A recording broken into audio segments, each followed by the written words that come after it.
Margolanak, historia, magia eta hausnarketa, Agustin Ibarrolaren baso margotua kortezu egin duzu zain. Oraindik ez duzu bizitatu?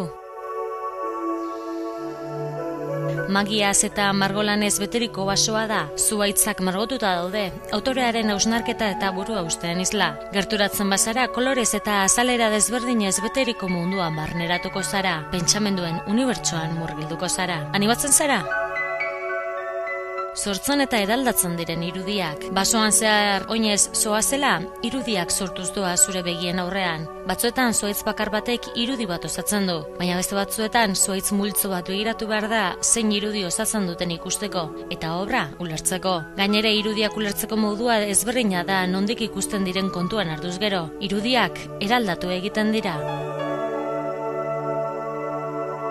Azken finean, bizita pertsonalizatua da, bakoitzak gauza desberdinak sentitu eta pentsatzen ditu.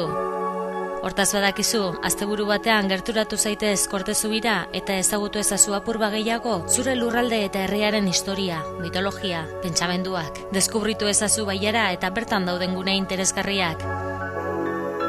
Omako basoak eta bere baierak harrituta utziko zaitu, bizitatu ezazu.